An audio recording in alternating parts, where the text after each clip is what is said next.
उसमें बार बार कहा जाता है कि संत मिलन को जाइए, तज ममता अभिमान।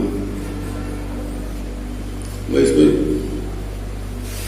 थोड़ा इसको जोड़ना चाहता हूं कि संतों पर कुछ कहने के लिए जब जाइए, उन्हें स्मरण करने के लिए जाइए, तभी इस ममता का, इस अभिमान का त्याग कर देना आवश्यक होता है। क्यों?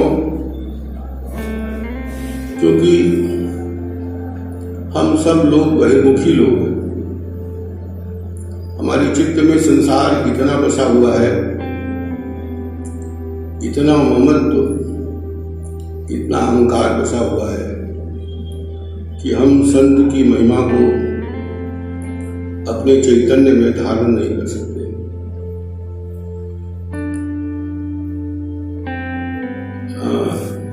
तंत्र शास्त्र में ये कहा गया है कि वो जो पराशक्ति है वह बहिर्मुखी सुदुर्लभा, यानी परमात्मा की जो शक्ति है वह बहिर्मुख व्यक्ति के लिए सुदुर्लभ है। उसकी ऊंचाई को वो प्राप्त ही नहीं कर सकता है। इसकी चेतना बराबर बहिर्मुख रहती है। जो बराबर बाहर देखता रहता है उसे कभी उस तत्व के दर्शन नहीं होते हैं जो तत्व चैतन्य है और चैतन्य की पराकाष्ठा है। ये चैतन्य की पराकाष्ठा ही परमात्मा शक्ति है, परमात्मा है, सत्य है, शिव है, सुंदर है, और जिसे पाने के बाद, इसका अनुभव कर लेने के बाद कुछ पाना शेष नहीं रह जाता है। तुलसीदास जी ने बहुत स्पष्ट कर दिया था, क्या संसार में मांगते फिरते हो? यही जाचक जाचकता मरिजार, जिससे याचना करने के बाद आपके भीतर भीख मांगने की प्रवृत्ति ही समाप्त हो जाती है,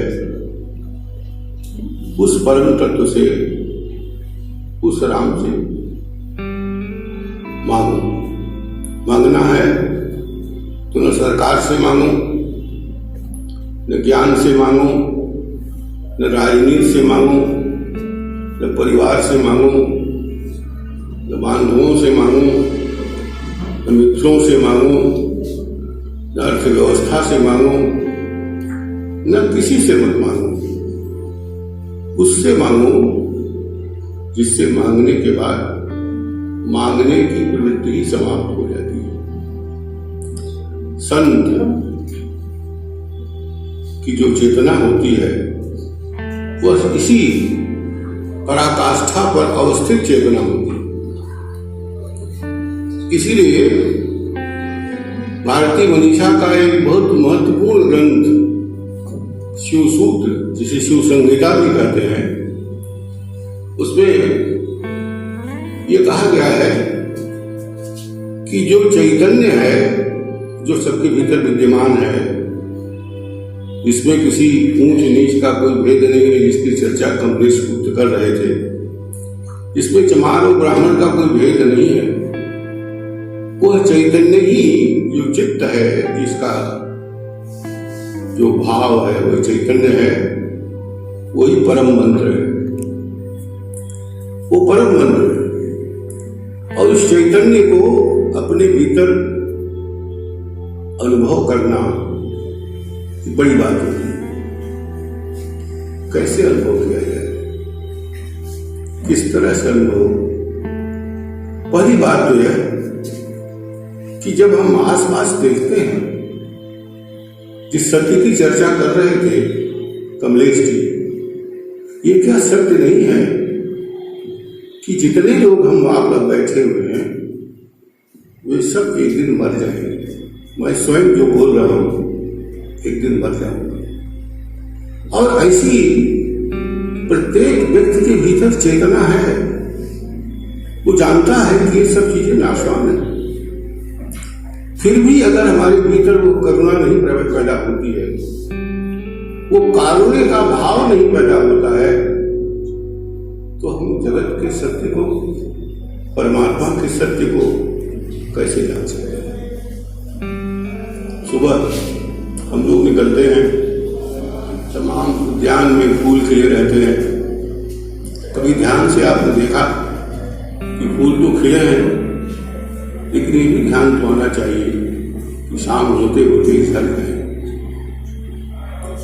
जब हमारा जन्म होता है तो जन्म नहीं होता है, वो मृत्यु का बीज उसी में अंकुरित हो जाता है। अगर ये आंख हमारे भीतर नहीं है तो फिर हम संतों के साहित्य को समझ नहीं सकते। जो रविदास के बारे में जानकारी मिलती है, जाहिर है तो ग्रंथों के माध्यम से मिलेगी, हमारे पुरखों ने जो काम किया उसके आधार पर मिलेगी।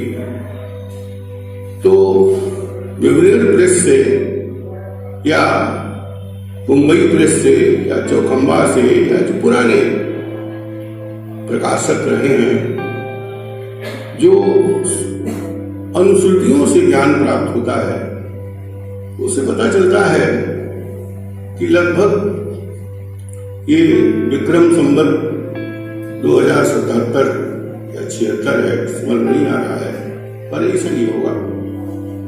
ये समय चल रहा है और आचार्य परशुराम चतुर्वेदी ने अपने ग्रंथ में बाकायदे ये बताया कि विक्रम की 1472, 84, 88, 42 अनेक उन्होंने दिए। तो लगभग विक्रम के 15वें में तो ये लगभग समझ लीजिए कि कितने वर्ष हो गए, 600 से वर्ष से ज्यादा का समय हो गया है रविदास जी के जन्म का। और ये भी पता चला कि बनारस के आसपास उनका निवास था और जात के उस समय की वर्ण व्यवस्था के हिसाब से वो चमार थे। हम सोच रहे थे कि वर्तमान में उनका उल्लेख किया गया है, लेकिन वर्तमान में वशिष्ठी ब्राह्मणों की संस्कृति की जो चालाकी है,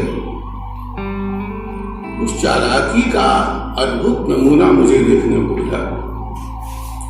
वो चालाकी क्या है? ये कहा गया कि रविदास पूर्व जन्म में भी शुद्ध ब्राह्मण थे, ब्रह्मचारी थे और रामानंद जी के शिष्य थे। और रामानंद कितने समय पहले थे, कब तक जिए, कि उनके शिष्यों में कबीर भी हैं, रविदास भी हैं और कई संत, सेनाई भी हैं और माजिद पठान मुसलमान नाम के एक संत रहे हैं। कई लोग पीपा को भी, दारू को भी, सबको रामदास ये रामानंद का शिष्य मानते हैं। तो मेरे समझ में आया कि रामानंद व्यास की परंपरा की तरह से है। रामानंद तो एक नहीं थे, कई रामानंद रहे होंगे। और रामानंद का जो अर्थ है वो है राम का आनंद। जिन्होंने रामत्व का आनंद प्राप्त किया वो रामानंद रहे होंगे, ऐसा मुझे ख्याल आया। तो उसमें एक चालाकी क्या है, क्यों उनको भक्तमाल में सूची रखा गया, तो उसके पीछे मैं हैरान रह गया। कहा गया कि ये पहले शुद्ध ब्राह्मण थे, ब्रह्मचारी थे, रामानंद जी के शिष्य थे, लेकिन ये भिक्षाटन करके अपने गुरु के पास आते थे। और जैसी परंपरा थी कि भिक्षाटन से जो आता था उसी से शिष्यों का काम चलता था, गुरु का काम चलता था। एक दिन वो किसी बनिया के वहां से, बणिक के वहां से वो भिक्षा लेकर आए। और जब भिक्षा लेकर आए तो उससे जो प्रसाद बना, उस प्रसाद को रामानंद ने अपने ठाकुर जी को समर्पित किया। जैसा कि वैष्णव की मान्यता है कि पहले प्रसाद भगवान के चरणों में भोग लगाया जाता है, फिर प्रसाद का वितरण किया जाता है। तो लगाया तो उन्होंने, ठाकुर जी ने उसे स्वीकार करने में असमर्थता, उन्होंने, अब ये कथा है, हटा दी। और रामानंद जी को बोध हुआ कि जैसे ठाकुर जी कह रहे हो कि प्रसाद दूषित है। प्रसाद दूषित इसलिए है कि जिस वणिक के यहां से ये सामान लाया गया है, भिक्षा का लाई गई है, वो वणिक किसी चमार के साथ व्यापार करता है। चूंकि चमार के साथ वो व्यापार करता है तो वो वणिक अशुद्ध हो गया, और वणिक अशुद्ध हो गया तो उसके द्वारा मिली हुई तो दी गई भिक्षा अशुद्ध हो गई और पवित्र नहीं रही, इसलिए ठाकुर जी अस्वीकार कर रहे हैं। फिर रामानंद ने, जैसी कि उसमें कथा है, रामानंद ने उस ब्रह्मचारी ब्राह्मण को जो निर्दोष था, अब कोई दुकानदार व्यापार करता है तो उसकी दुकान पर कौन आता है, कौन से लेता है, क्या सामान लेता है, ये जांच पांच का हिसाब थोड़ा रखेगा। दुकान कोई गोल घर में खोले हुए है, मंगी आएगा, दुनिया है, कौन आएगा, किसी से व्यापार करेगा। पर कथा है तो उन्होंने इनको शाप दे दिया कि तुम जाओ चमार हो, और उनका जन्म हुआ। और मुझे काफी हंसी आई ब्राह्मणों की जो बेईमानी है, जो पुरोधा रहे हैं, समाज के लिखने वाले रहे हैं, शास्त्र रचने वाले हैं, इनकी बेईमानी पर मुझे बहुत गुस्सा भी आया कि उन्होंने शाप दे दिया, वो तत्काल तुम्हारी मृत्यु हो जाएगी, शाप दे दिया, उनकी मृत्यु हो गई। मैंने पूर्व जन्म के जो हमारे क्या हम जयंती मना रहे हैं, उनकी मृत्यु हो गई। फिर उनका जन्म एक चमार के यहाँ हुआ। अब देखिए कथा का विस्तार क्या है कि जब जन्म लिया तो उन्होंने अपनी माँ का दूध पीने से इनकार कर दिया, क्योंकि उनकी माँ चमारिन थी। विचित्र बात है कि माँ तो माँ है, वो चमारिन है कि सुअर है, पंछी है कि मुर्गी है कि मछली है, क्या है, पशु है कि क्या है, माँ माँ है। पर है कथा। और फिर उस बच्चे को लेकर वो माँ रामानंद जी के पास गई, और रामानंद जी ने फिर अपने दिव्य ज्ञान से उसको पहचाना कि ये तो वही बच्चा है जिसको मैंने शाप दिया था, ब्राह्मण है। और फिर उन्होंने कहा कि नहीं ये ब्राह्मण है। और ऐसी कथा आती है कि रामा रविदास ने अपनी चमड़ी उधेड़ ली, और चमड़ी उधेड़ करके जब देखा गया तो स्वर्ण काया थी, सोने का जगह वो भी था उसमें। तब रामानंद ने कहा कि नहीं नहीं ये शुद्ध ब्राह्मण है। और उन्होंने उनके कान में, उस चमारिन के कान में राम नाम फूंका, यानी उपदेशित किया, दीक्षित किया, और फिर अपनी माँ का उन्होंने दूध ग्रहण किया। ये कथा बताती है, इसकी चर्चा कमलेश जी कर रहे थे। हमारी जो परंपरा है उसको बहुत अच्छा मत मानिए। वो परंपरा तब जाके भक्तमाल को, उनको भक्तमाल के लेखों में सम्मिलित किया। वैष्णव का भक्तमाल है, अनिल राय जानते हैं, आप हिंदी के विद्वान हैं, सब लोग पढ़ने लिखने वाले लोग हैं। भक्तमाल की क्या महिमा वैष्णव शास्त्र में, भक्ति काल में आपसे छिपा नहीं कि भक्तमाल में आने के लिए, वैष्णव होने के लिए भक्तमाल का में होना, जैसे आचार्य सूक्त के इतिहास में जो कभी नहीं जा पाए उनको ग्लानि नहीं होगी। जैसे आज के युग में नामवर सिंह की आलोचना में अगर कोई कवि लेखक नहीं आया तो वो दुखी रहता था, कभी रहता है, जिसे आलोचक स्वीकार नहीं करते। तो स्टार वर्ड उस समय भी थे लोग, भगवान में अगर नहीं आया तो वैष्णव नहीं होगा। ये बात इस दूर तक जाती है। भगवान बुद्ध 2500 वर्ष पहले पैदा हुए और आप जानते हैं कि एशिया का में महान प्रतिभाशाली जिन्हें माना जा सकता है उसमें बुद्ध हैं। जैसे पश्चिम में जीसस है, तो जीसस को यहूदियों में पैदा हुए।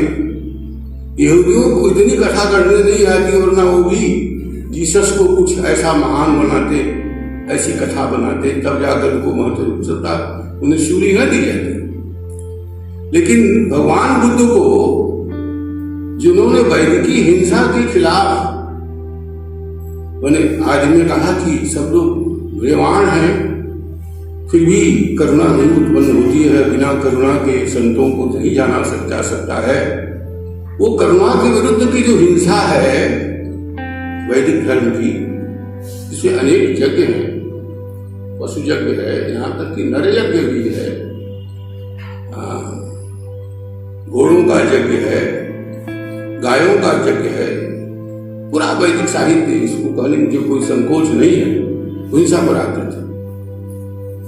और उसमें जो संविधानें बनाई गई हैं, उन संविधानों को अगर ध्यान से लोग कहा करते हैं कि वेद धर्म रक्षक सुरत्राता, तो वेद धर्म की रक्षा करने वाले ही राम नहीं है। उस वेद धर्म की रक्षा करते तो हैं, लेकिन अगर वेद धर्म देखा जाए तो जो कहावत है कि वैदिकी हिंसा हिंसा न भवति, ये वैदिक पूरी परंपरा हिंसा की थी। उस हिंसा के विरुद्ध करुणा और अहिंसा बुद्ध ने चलाया, जिसका परिणाम यह हुआ कि उस समय चूंकि वेद विरुद्ध थे बुद्ध, इसलिए बुद्ध को स्वीकार नहीं किया गया। भारत में इन पंडितों ने, इन वशिष्ठी ब्राह्मणों ने को स्वीकार नहीं किया। लेकिन जब देखा कि बुद्ध के नाते ही हमारे देश, हमारे इस प्राच्य संस्कृत मनीषा को, यहाँ की प्रज्ञा को दुनिया स्वीकार कर रही है, तो बुद्ध को 10वें अवतार के रूप में तो स्वीकार कर दिया गया, लेकिन बुद्ध वचन को स्वीकार नहीं किया गया। और विचित्र बात है कि भगवान बुद्ध ने इतनी छूट दे दी थी कि भाई मांस तुम खा सकते हो, लेकिन स्वयं मरे हुए पशु का।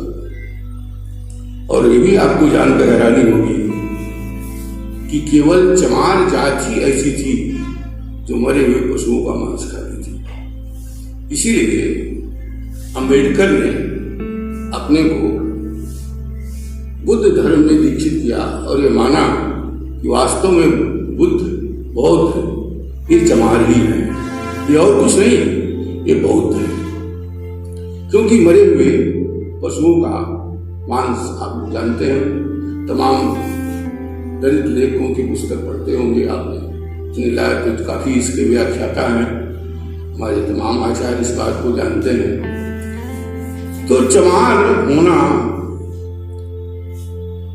बौद्ध होना है, और बौद्ध होने का तात्पर्य है कि हिंसा में विश्वास न करना, एक तरह से मृत जीव को ही खाना, मार कर खाना नहीं। बाद में उसमें भी कुछ पशुओं को, जैसे घूम मृग का डाबर पानी जीवन माया लपटानी, जो एक महापुरुष आता है, कोई बात कहता है तो लोग अपने ढंग से उसमें से कुछ रास्ता खोज लेता है। तो चमारों ने भी सुअर की हिंसा करनी शुरू कर दी और कहा कि इसको मारने का हक हमको है। बहरहाल ये बड़ी विचित्र बातें हैं जो हमारे देश के लगभग 2500 वर्षों से जो इतिहास मिलता है और 3000 वर्ष पहले जिसकी कल्पना की गई रामायण की, वाल्मीकि रामायण अगर आप पढ़ें तो आपको ध्यान आएगा कि हमारा जो देश है वो हिंसक रहा है। और अगर हम अहिंसा की बात करते हैं, इस अहिंसा से प्रभावित होकर महात्मा बुद्ध को, गांधी को कहना पड़ा कि जो मांसाहारी है उससे करुणा की बात करना वैसे ही है जैसे कोई नंगी स्त्री ऊपर से घूंघट लगा ले। ये तल्ख टिप्पणी उन्होंने की। तो ये जो अहिंसा है, ये जो करुणा है, ये अहिंसा और करुणा वेद की देन नहीं, ये देन है बुद्ध की, महावीर की, और ये देन है भारत भर में फैले हुए इन संतों की, जो संत पारंपरिक ईश्वर की जगह पर अपनी चेतना के उत्कर्ष से जिन्होंने परमात्मा का अनुभव प्राप्त किया, स्वयं देखा। और आप क्या समझते हैं कि वशिष्ठ ने सबसे तेजस्वी बच्चे को जो राम नाम दिया, तो राम कोई ऐसे ही थोड़े नहीं दिया होगा। राम नाम इसलिए दिया कि रमन्ते योगिनो जस्मिन् स रामः। राम कोई दशरथ के पुत्र नहीं, राम एक पद है, 2 शब्द है, राम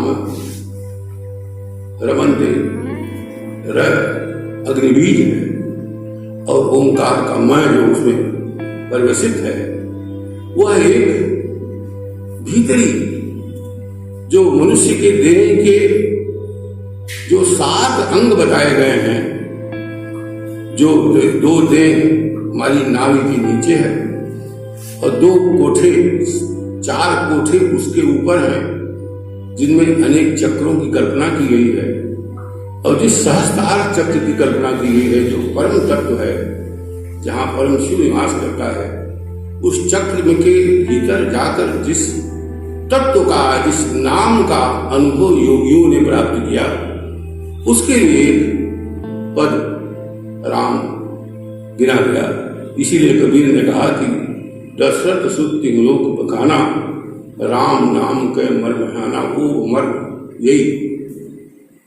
बहरहाल रविदास की जयंती है, उनका हम लोग अनुस्मरण कर रहे हैं। और एक विचित्र बात मैं बताऊं कि जिस पद की बार बार रविदास के नाम से चर्चा की जाती है कि तू चंदन हम पानी, दीपक तू दीपक हम बाती, जाकी ज्योत जाती, वो ऐसे ही है जैसे जो 44-45 छंद मिलते हैं, जिसका आज ग्रंथ में उल्लेख है, जिसका परशुराम चतुर्वेदी ने भी उल्लेख किया है, जिसको अन्य प्रथाल वगैरह ने किया है, पुराने साहित्य के मर्मज्ञों ने किया है, वो कुछ 50 पद के आसपास है, वो पद उसमें है नहीं। ठीक वैसे ही जैसे तुलसीदास जी का ये पंक्ति बार बार कहते हैं कि राम राम को बारंबार चक सुदर्शन है रखवारा, तो न तो रामचरित मानस में से कहीं उल्लेख नहीं, न उल्लेख हो, लेकिन आप जानते हैं कि महापुरुषों के जो कथन है, उन कथनों में लोग बहुत कुछ जोड़ता जाता है।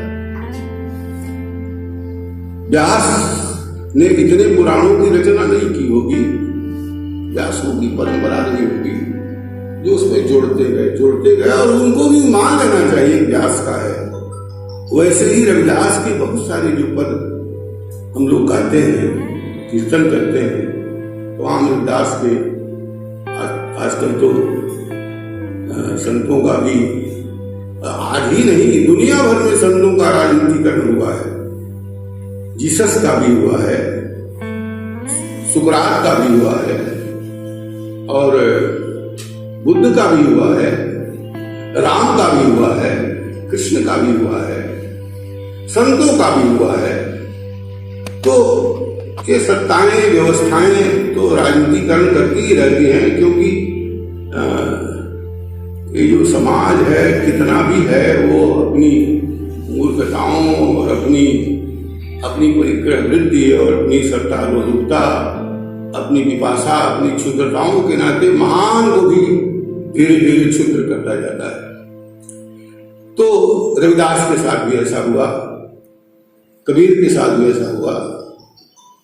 पर रविदास की एक विशेषता है जिसकी चर्चा आज भी मिले संशोधन की।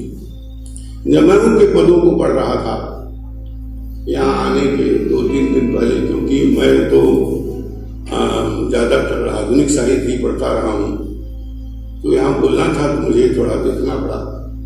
मैंने देखा कि उनके पदों में एक बात है कि विवादास्पद मुद्दों को छोड़ते गए और केवल अनुभूति के आधार पर जो सहज एक संत का भाव होता है, वो संत भाव से उन्होंने भजन किया है और ये माना है कि मनुष्य का जो जन्म हुआ है वो भगवत प्राप्ति के लिए हुआ है। भगवत प्राप्ति का तात्पर्य यह है कि जो परम चैतन्य है, परम अस्तित्व है, जिससे हम विलग नहीं है, उस विराट का जो अनुभव है, उस विराट की जो परितीति है, उस विश्वात्मा में हमारी जो आत्मा जुड़ी हुई है, जो हमारे मन बुद्धि अहंकार चित्त से परे, जो हम वास्तव में हैं, जो अकेले हम ये समाज बनाते हैं, परिवार बनाते हैं, लेकिन आप जानते हैं कि हम बहुत अकेले संत की महिमा को जानने के लिए, उसके काव्य को समझने के लिए, जब तक किसी को अकेलेपन के वैभव का बोध न हो कि तुम अकेले हो, तुम्हारा कोई संगी साथी नहीं, तुम अकेले पैदा हुए हो, अकेले ही जाना है और जन्म मृत्यु नहीं होती है, कभी जीवन ही रहता है। मृत्यु भी जीवन ही है, जीवन का ही एक बोध है, पर मृत्यु का बोध नहीं इसलिए हो पाता है कि हम जीवन में जागृत नहीं रहते हैं, ज्यादातर बेहोशी में जीते हैं। और जो कर्म हम करते रहते हैं वो साइकिल चलाने की तरह करते रहते हैं। पैदल कब मारा, कब उसको देखा, कब घंटी बजाया, जैसे सहज होते रहते हैं, वैसे ज्यादातर मनुष्यों का जो जीवन है वो सहज होता रहता है, गतानुगतिक होता है, यंत्रवत होता है, होश पूर्वक नहीं होता है। संतों महात्माओं की विशेषता यह है, उनके जीवन में जो कुछ घटित होता था, जो कुछ अनुभव करते थे, वो होश पूर्वक करते थे। कर्म हमारे गुणों के हिसाब से होते हैं, लेकिन गुणों के हिसाब से कर्म करते हुए हम उसके साक्षी भी बने। हमारा जो परम चैतन्य है, हमारी जो आत्मा, उसको देखे भी हम क्या कर रहे हैं। को हम कुत्र गच्छामि, मैं कौन हूँ, कहाँ जा रहा हूँ, क्या कर रहा हूँ, कहाँ बैठा हूँ, क्या देख रहा हूँ। वृक्ष ही नहीं देखें, वृक्ष की उन जड़ों को भी देखें जो जड़ें धरती में व्याप्त हैं, और एक बूंद गिलास में पानी अगर आए तो उसके संबंध को सागर से मिलाएं। अगर एक कहीं फूल खिलता हो, उस फूल को दुनिया के सारे वृक्षों से जोड़ें। इस प्रकार की जो भावना है, ये जो भावना का विकास है, ये जो चैतन्य का विकास है, वही संतों महात्माओं की, चाहे नानक हो, चाहे दास हो, चाहे कबीर दास हो, बहुत हद तक तुलसीदास। और एक बात और, विद्वता बहुत बड़े अहंकार की जन्म है, और दुनिया में सारे अहंकार मिट जाते हैं, धन के, पद के, राजनीतिक कद के, बहुत बड़े राजत्व के, सब कुछ के मिट जाते हैं, पर इस ज्ञान का अहंकार कभी समाप्त नहीं होता है। इसीलिए शास्त्रों में सरस्वती को के अंदर सबसे बड़ा दोष माना गया है कि यह वाचालता का दोष उसमें होता है, बहुत बोलता है। जो सरस्वती का साधक है बहुत बोलता है, और ये बहुत बोलना ये दोष है। उसी प्रकार ये अहंकार विद्वता का सबसे बड़ा अहंकार होता है, यश का सबसे बड़ा अहंकार होता है। और संतों के साहित्य को पढ़ने के लिए अहंकार को छोड़ देना पड़ता है। अहंकार विहीन कबीरा ये घर प्रेम का, कला का घर नान, शीश उतारे भूमि धरे सो पैठे हमान। इसमें अगर किसी को प्रवेश करना है तो अपने शीश अर्थात अपने अहंकार को दूर रख देना है, क्योंकि सहज गमान को, सरल चित्त को, शिशु के समान बिल्कुल जो व्यक्ति है, जिसने अपने को इतना सरल कर लिया है कि वो जैसे बच्चा देखता है चीजों को और उत्कट भाव, बिना किसी को चस्पा किए, बिना उसके ऊपर किसी परिप्रेक्ष्य संदर्भ को जोड़े। बच्चा अगर मोबाइल देखता है तो सिर्फ मोबाइल देखता है। हम देखते हैं सूचना है, फेसबुक है, अमुक है, तमुक है, इसका सोशल मीडिया है, इतने सारे संदर्भों को जोड़ देते हैं। हम जब किसी फूल को देखते हैं तो देखते हैं कि फूल प्रिया के श्रृंगार के काम आता है, देवताओं पर चढ़ने के काम आता है, शव पर रखने, फूल कोमल होता है, फूल लाल है, पीला है, हरा है, नीला है, अनेक प्रकार की चीजों को जोड़ते जाते हैं, जिसे हम आधुनिक भाषा में अगेन इसकी चर्चा की है अपनी कविताओं की प्रक्रिया में। जो तथता है, तथागत इसीलिए कहा गया है बुद्ध को, क्योंकि वो जीवन के सत्य को तथावत देखते हैं। तथागत आना भी उनका तथागत है, देखना भी उनका तथा, जैसा है जो है उसमें कुछ अलग से न जोड़ करके अगर हम दुनिया को, समाज को देखते हैं तो एक शिशु दृष्टि प्राप्त करते हैं, सहज दृष्टि प्राप्त करते हैं। उस सहज दृष्टि में परमात्मा का अनुभव, उनका दिया उसका प्रकाश, वो ज्योत जलती है, जिस ज्योत की चर्चा संतों ने की है, जिस प्रकाश की चर्चा संतों ने की है। आमतौर पर मुझे लिखने की आदत नहीं है, लेकिन चूंकि रविदास पर कुछ कहना था तो मुझे कुछ पद उनके, मैंने 2-4 पद कहीं से नोट किए और सोचा कि आपको सुनाऊं और उससे आपको लगे कि रविदास क्या कहना चाहते थे। तो है चश्मा, जैसे 2 शब्दों का प्रयोग किया उन्होंने अपने संबोधन में परमात्मा के लिए बार बार। एक तो राम का प्रयोग किया है, एक माधव का प्रयोग किया, माधव। तो ऐसा प्रतीत होता है कि उनके समय तक कृष्णावतार और रामावतार, राम भी थे और कृष्ण भी थे, क्योंकि आप जानते हैं कि भाई कोई सहसा कोई नाम नहीं लेता है। अगर हम अपने बच्चे का नाम परशुराम रख देते हैं तो हमारे जहन में परशुराम थे वाले से कभी रख पाते हैं। भाषा की एक मजबूरी होती है। वो माधव और राम जो संबोधन है वो ऐसे समझिए कि भाषा की व्यवस्था। चाम्स्की ने कहा कि भाषा की एक व्यवस्था, बहुत सारे भरतहर से लेकर चाम्स्की तक भाषा पर बहुत अध्ययन हुआ हमारे देश में। अगर आप ध्यान से देखें तो भाषा पीछा नहीं करती है। हमारी मजबूरी है कि हम भाषा का सहारा लेते हैं। हम मौन को क्या करें, बहुत सारा अर्थ तो गायब रहता है बराबर, वो अर्थ तो आता ही नहीं है जो अर्थ कभी कहना चाहता है, लेखक कहना चाहता है। अनुभूति की जो अभिव्यक्ति होती है, वो अभिव्यक्ति वो बिल्कुल वो निचले दर्जे की होती है। असली अनुभव तो किसी कवि की रचना में आता ही नहीं। इसलिए संबोधन को भी आप ये समझिए कि जिस माधव को, जिस राम को वो कहते हैं, वो उनके राम, वो कृष्ण और वो माधव नहीं है। वो एक काम चलाऊ नाम है। जैसे एक कवि अगर हिंदी भाषा में रच रहा है, तमिल में रच रहा है, अंग्रेजी में रच रहा है, तो भाषा की मजबूरी है, उसी भाषा के भीतर वो कहेगा। लेकिन वो नहीं करता है, वो नहीं कह पाता है, कह ही नहीं सकता है जो उसे कहना। क्योंकि मान लीजिए कि संतों का एक परम मूल्य प्रेम है, क्योंकि प्रेम प्रभु का द्वार है।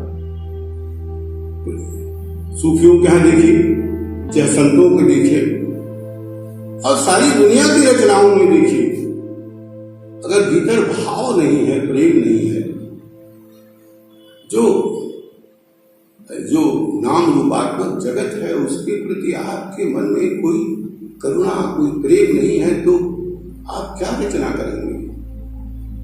आप 24 घंटे अगर अपनी डायरी और अपने बैंक बैलेंस, अपनी पैसा, अपनी दुकानदारी, अपने गणित में उलझे हैं, तो आपको जीवन कहां से दिखाई पड़ेगा?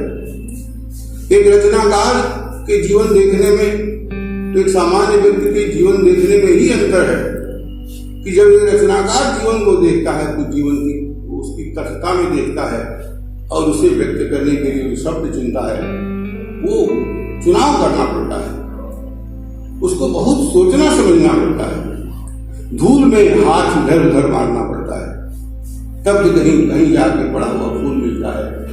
केदारनाथ सिंह की प्रसिद्ध कविता जानते हैं कि फूल से उठाता हूँ एक शब्द और पाता हूँ अरे गुलाब। कभी कोई गुलाब हाथ लग जाता है, बार बार तो धूल ही हाथ आती है। तो ये जो व्यवस्था है, वो व्यवस्था मेरा ख्याल है सभी संतों के साथ नहीं होगी। जब उन्होंने परम अनुभूति को व्यक्त किया होगा, तो उनके सामने जो परंपरा रही, जो बातें रही, उसी से शब्द लिया होगा। तो वो शब्द तो आए हैं, लेकिन वे शब्द केवल हैं पावन जस माधो तेरा, तुम दारुण अगमोचन मोरा। सूर्य को सामने रखिए, वो श्री कृष्ण को संबोधित करते हैं, यहां भी माधव को संबोधित कर रहे हैं। वो भी तुलसीदास जी कहते हैं, राम को संबोधित करते हैं, तू मैं पतित तू पतित पावन। ये भी वही करते हैं, लेकिन एक फर्क है।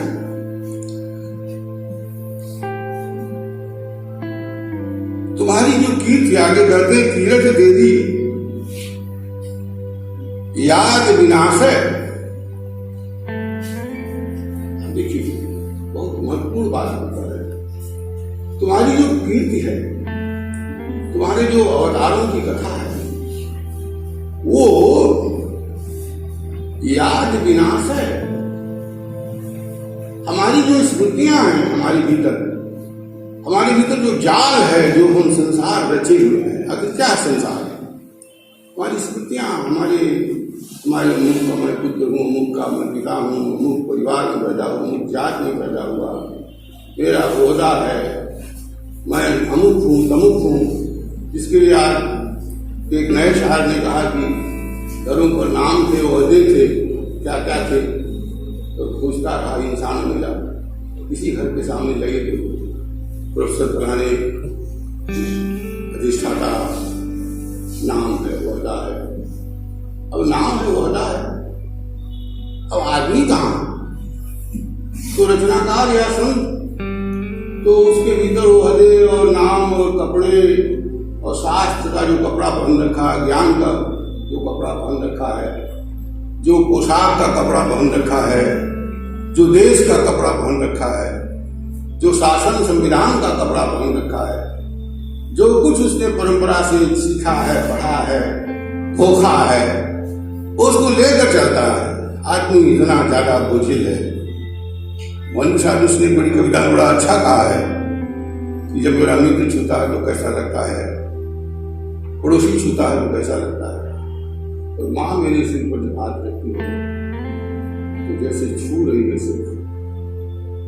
सिर्फ छूना, छूते समय या देखते समय रचनाकार उस छूने में जो जिसे कबीर ने कहा कि जब राम से भेंट होती है और भेंट होने पर ब्याह होता है, तो ब्याह होते समय जो दुल्हन का उल्लास है, वो उल्लास अभी तो मेहंदी नहीं उतरी है, अभी तो पंडित मंत्रोच्चार कर रहे हैं, लेकिन जो उसकी पुलक है, ताजा ओस की तरह सुबह की घास पर उगे हुए जो बिंदु है उनकी पुलक, ताजी हवा का स्पर्श, एक वो पुलक वो कभी समाप्त नहीं होता है। ऐसा आह्लादित क्षण होता है, क्योंकि प्रेमी से परम मिलन है। वो लंबे समय से 84 लाख योनियों से भटकते भटकते भटकते भटकते सुख दुख की तलाश करते, जो जिसे मिल जाने के बाद वो पुलक कभी समाप्त नहीं होती है। उस पुलक उसको ताजी ताजा ताजा दुल्हन का रूप दिया गया। तो उसकी लोग बोध वेद यो गावे, जो हम पाप करते उधर सो तू कहा न सावर। हाँ, लेकिन एक बात जरूर करते हैं, अगर हम पाप नहीं करते तो नाश किसका आप करते? पाप तो करेंगे, पाप तो होगा ही।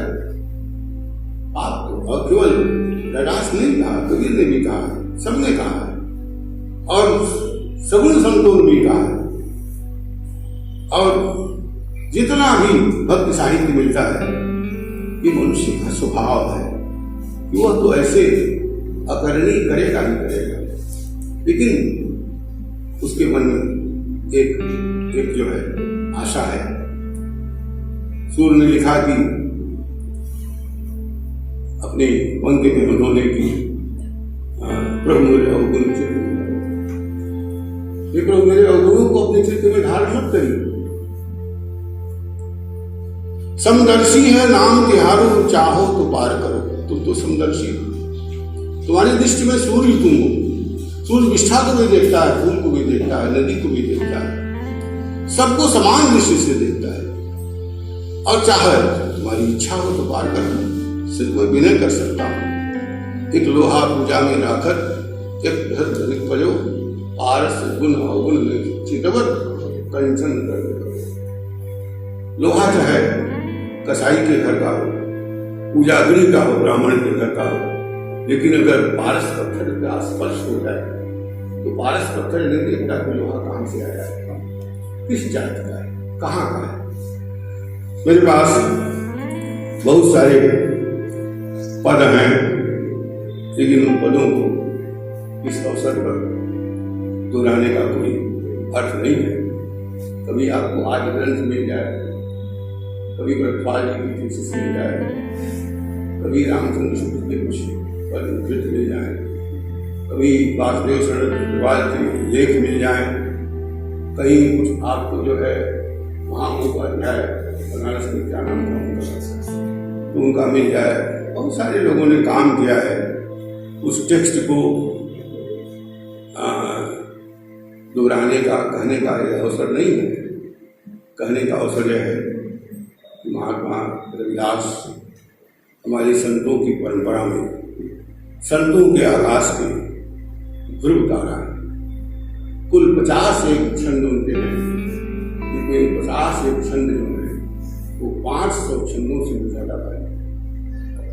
और जो उनकी अनुभूत्यात्मकता है, जो उनकी द्रवणशीलता है, जो जल की तरह से उनकी भाषा है, जो एक पारदर्शी शिशु तुल्य उनकी दृष्टि है, जो ऐसा लगता है कि परमात्मा का, चाहे रामानंद ने उनको ब्राह्मण मान की शिक्षा दी हो, चाहे चमार मान की शिक्षा दी हो, चाहे जिस रूप में शिक्षा दी हो, इस चमार के पुत्र, इसका पारिवारिक व्यवसाय घोरों का बिजनेस था, यानी गाय भैंस हाँकने का काम जो करते थे।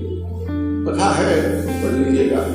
कि ढोर कहते हैं गाय बैल यही सब पशु का काम करते थे, इनका परिवार करता था।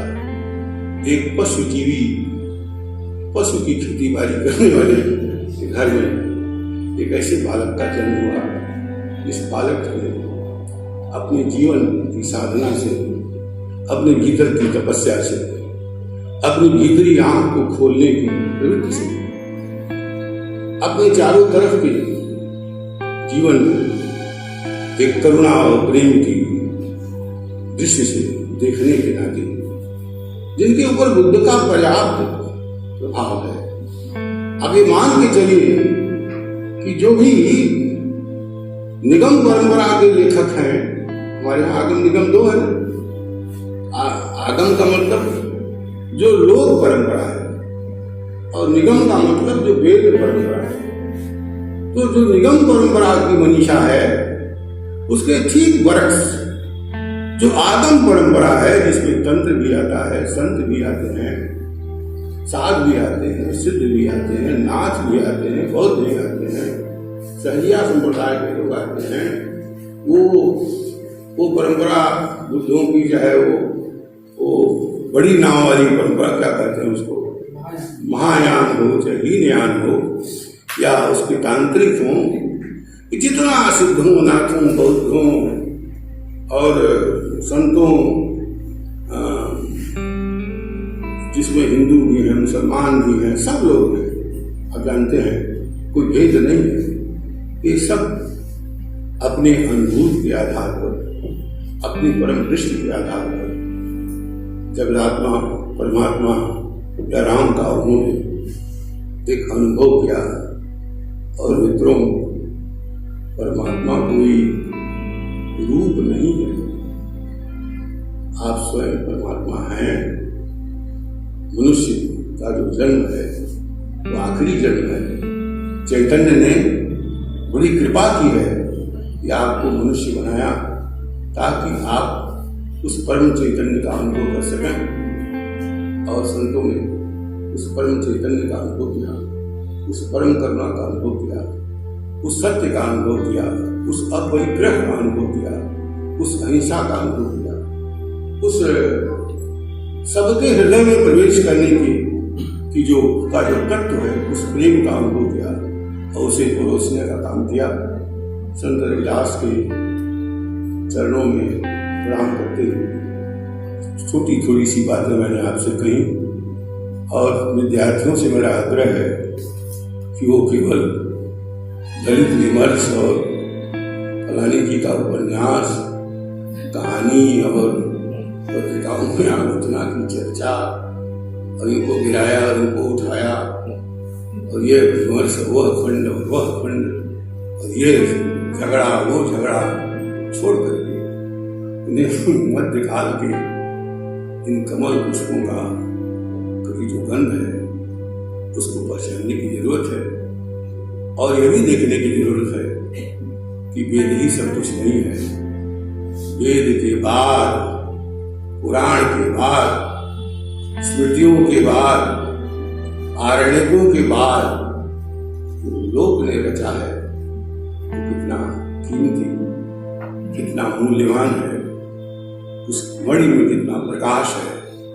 वो प्रकाश शायद, क्षमा करेंगे, वेदों में भी नहीं है, क्योंकि वेद का मैंने अध्ययन किया है। ऐसे नहीं कर रहा हूँ। वेदों में भी जो नहीं है वो संतों में है।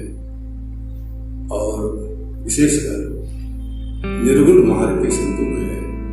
उसका अध्ययन करें और अपने जीवन को चरितार्थ करें। इन शब्दों के साथ मैं त्यागी जी का, विभाग का, मित्रों का, बच्चों का आभार प्रकट करता हूँ कि उन्होंने इस अवसर पर मुझे सुनने का प्रयत्न किया। बहुत बहुत धन्यवाद।